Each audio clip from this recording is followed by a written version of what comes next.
he had in mind to divorce her quietly.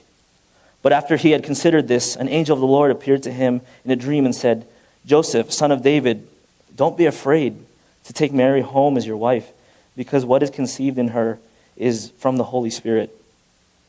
She will give birth to a son, and you are to give him the name Jesus, because he will save his people from their sins." All this took place to fulfill what the Lord had said through the prophet, "The virgin will be with child and will give birth to a son, and they will call him Emmanuel," which means God with us. When Joseph woke up, he did what the angel of the Lord had commanded him and took Mary home as his wife. But he had no union with her until she gave birth to a son and gave him the name Jesus. And we see this guy named Joseph, probably in his 20s or so, carpenter, probably a fit guy because he's always working with wood. And he's probably off the walls as well. I'm going to get married. I'm going to have this. And we're betrothed already. And Mary, let's think Mary probably came to Joseph after she was with Elizabeth. And the angel appeared. Remember, we read that the angel appeared, so she probably came to Joseph. Well, I have to sit him down and let him know that this is from God. I trust God fully. I submit all my plans to him, and this is what the angel told me. I believe that God, this will happen. I know for a fact that God will bear a child with me, and he will be the Son of God. How can you tell? Let's put ourselves in Mary's shoes and Joseph's shoes as well, for the guy and girl respectively. To be told this news, hey, I know we're engaged and everything, and I know we're betrothed, and we're going to get married and all, but I'm pregnant, I'm with child, and obviously it's not yours. But God said that it's his son. And Joseph probably got a heart attack or just he didn't know what to do. He had some things on his mind came down to three things: marry her quickly, even though she was pregnant and the baby wasn't his; publicly divorce Mary, which would lead to her death; or have the marriage quickly and have the baby somewhere else, or cut the marriage out. But the angel appeared to Joseph in a dream, and it said, "Don't be afraid. This truly is from God." And so let's apply that to ourselves. Put ourselves in Joseph's shoes. After those of you who have children or have had children, after the kids go through the no phase and the mind phase, what's next? I believe I was probably the worst of this. The why phase. Everything is why this, why that. And some adults are already rolling around. It's like, I hated that phase. Why? I was an only child until 6 or 7 years old. I'm 7 years apart with my brother. Hi, Mom and Dad. I know I was a spoiled child. I was a spoiled child, so my parents say, "Oh, he's an only child. Give him everything he wants." And I would always ask, "Why this? Why that?" Or when my brother came, I didn't question it actually. When my brother came along, she's like, "Oh, RJ, we can't buy you this. We can't buy you this." And I was like, "Why? Why?" And also went through this phase as well, where I would just pester my mom and dad, like, "Mommy, Daddy, why is the sky blue?" Or "Why are my shoes this color?" Or I don't know, why do I do this? Why is my classmate this color? Why does my classmate have this many cousins or any? I was just this kid who was just all over. And my parents probably got fed up because I know this answer that they always told me is because God said so, because God did this, and like that was the cop out, because they're like, "Oh, because God said so." "Mommy, why is the sky blue?" Because God said so. "Oh, okay. I got you there." See, "Oh yeah, because God said so." I was always this why child, always saying, if my mom got a little cut on her finger, I'd be like, "Mommy, why'd that happen?" He's like, "Oh," I'd be this cute kid, like, "Oh, did Daddy hurt you?" Or this. He's like, No, I just got a boo-boo." And like, I'd run to the bathroom and get a Band-Aid and always ask, why? And sometimes we're that kid who always, when things just don't go our way. Like when I had my brother and I couldn't have things, and obviously it was for financial reasons or just Planned Parenthood in that way. I would still ask why, and sometimes throw a tantrum. I would stomp my feet and say, "Why? Why do I have to have a brother? Oh, why do I not have to have these toys now? Why?" And imagine in Toys R Us, this kid just rolling around and saying, "Why?" And my parents are like, "We can't give him the because God said so, because he's throwing a fit now." And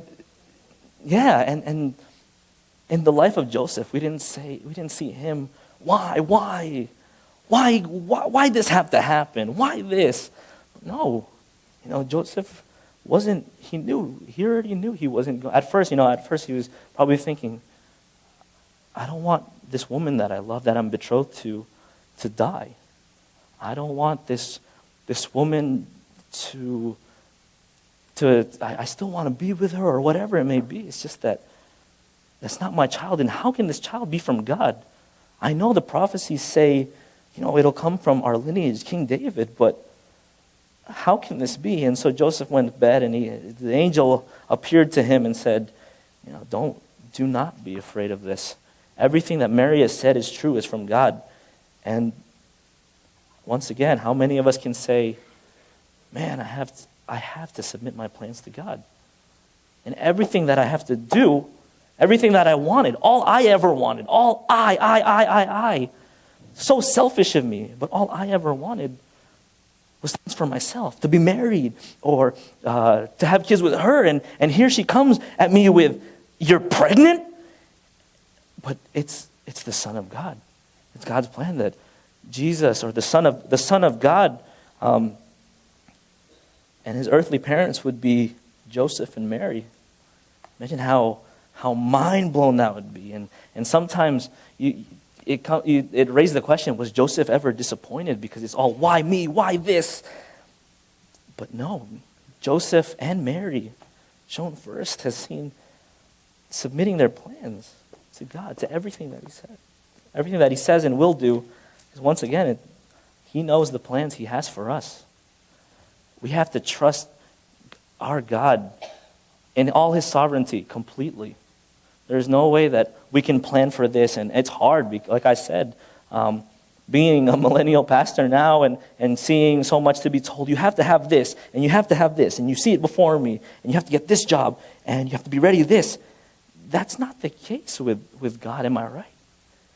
That's not the case. God says, if you trust me, if you put all your trust in me, he won't let us down. According to his will, of course.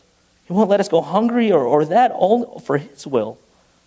Let God have his way with us as he had with Mary and Joseph. And to use this as their testimony in our lives, once again, Mary had to trust Joseph. Joseph had to trust Mary. But the most important, Joseph and Mary had to trust the Lord, their God, our God, as we do today.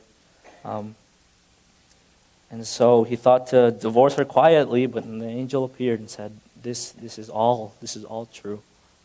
It is from the Lord your God." And so lastly, in this last point, there was a census taking where they had to travel to Bethlehem, and once again, this was not in Mary and Joseph's plans or in their favor. It's like, we have to travel between Nazareth and Bethlehem. See on geography, it's about 80 miles, and they had to take a caravan, which is a bunch of camels and group of people they would travel with, which wasn't hard to find because it's a census. Everyone has to go and take part of that census. And so in a day, 24 hours, I know some of us here have cars that can go up to 240 miles per hour or so, but then 20 miles is nothing. 20 miles here is like 30-minute drive, 40-minute drive, maybe less than. But then 20 miles there, from Nazareth to Bethlehem, is 80 miles. 20 miles is one day. 24 hours just straight. Imagine in your wooden sandals, just walking, and here's your 9-month pregnant wife, or pregnant, betrothed to a fiance, pregnant on this camel. I feel bad for her. If I turn out that was here in Pastor AJ, they always talk about pregnant life. Oh man, it's like, there's just certain things. He even comes to me, he's like, hey, if this has to happen, you're okay to do this, right? Because, pregnant life, you know what I mean? I was like, man, but imagine 9 months traveling 80 miles all in all, but 20 miles a day, 24 hours just walking with your pregnant wife and a bunch of people. That's awful. And once again, it's not in Mary and Joseph's plans. Once again, they're trusting God in this way. And it didn't stop there. We see that in Bethlehem, Mary is ready to give birth. And there's no room in anywhere for them to have the baby. And we all know where it happened in this manger scene. I know it doesn't have the setting, but it's in a manger. For those of you who don't know, a manger is where it's like a zoo. You store all the animals there, and it smells, and there's, I don't want to be too graphic, but there's animal, there's feces everywhere, and you want to have the Son of God be born in this place? And you think, as Mary and Joseph still not doubting, is this really the Son of God? We're really going to have this smelly place? I remember also another story. I love telling stories. If you get to know me, it's one of my favorite things to do. And so as an elementary kid too, that little spoiled brat, whiny kid, why, would go on these field trips to, I don't know, the Hershey Park or the Amish village, and I hated it. I love Hershey Park, but in Pennsylvania and all the smelly parts, it'd be like, but having fun with our kids, Crayola Factory, and all of a sudden you'd be like, it smells like horses. It smells awful. And then I hated those field trips. And then my parents would be like, hey, we're going to go visit the Amish lands just for whatever visits. I'm like, I hate it there. It smells. There's no electricity. I can't stand it there. And this 14-year-old, 13-year-old kid reverts back to his 6-year-old self. Why, mommy? Why, daddy? I don't want to go there. And in the same case here, in this smelly manger full of everything, this is where the Son of God, the Messiah, would be born. And I wrote something here. I just want to read it. That I can't read word for word from my head, but I had to write this down. It's a beautiful thing that God worked through me. The majesty, our majesty, was born in the midst of the mundane, holiness in the filth of the sheep manure and sweat. But there's the divinity of God entering the world, our dirty, sinful world, on the floor of a stable, through the womb of a teenager, and in the presence of a carpenter. I just don't see why God would humble himself to the lowest of the low. Like I said, I had to be like this. It smells, and there's a teenage girl and a regular carpenter traveling 80 miles. And this is it? This is really the Son of God? Yeah. That's the beauty of it. Majesty in the midst of the mundane. That's a lot of M's. Majesty in the midst of the mundane. Divinity in this stable. That's the beauty of it. God humbling himself. God didn't come down. I bet hearing the prophecies, some of them probably, God's going to come down as this karate warrior, this ninja, like, man, I'm here to save the Jewish people. I'm here to do this. That's not the case. We see here, Jesus was born as a baby through a virgin birth of a teenage girl and a carpenter. And one of the things how God uses, applying this to our, God using us in this not even every day, the most lowest of the low, the most humbling way to go, to show that God's plan is always the best. Because in the long run, this is just this. Remember, God granted them safety. This Jesus, this baby boy, grew up, as we heard in Pastor AJ's message last week, would grow up and die for our sins.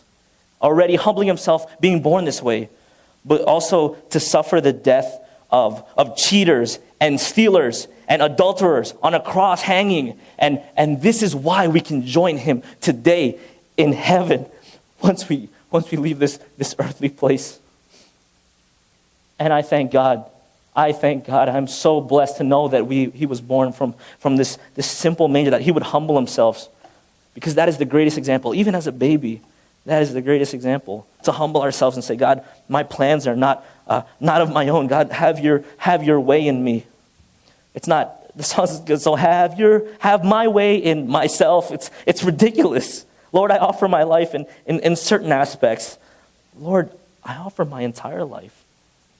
As Mary said it, may it be as you have said, God. We are just servants. I am just a servant. And so can we say that of ourselves? Can we say that of ourselves? God, we are just servants. We trust you, God, in everything that you have. I had this talk with my with my dad, who's sitting in the back now, who I can't look right now because I might. I had this talk, and coming here to ICF, being away from my family, big steps in adulthood. Also, my dad also bringing up some questions. He said that you're growing up too fast. I'm losing my son, and I was like, man, Daddy, why? why? I'm that kid again. No. But my dad is, my dad and I don't have that kind of relationship where it's like, hey son, that the thing on TV, the most generic thing, hey son, how was your day? How's that girl thing? That's not the case. My dad is like, you're good? Yeah, I'm good.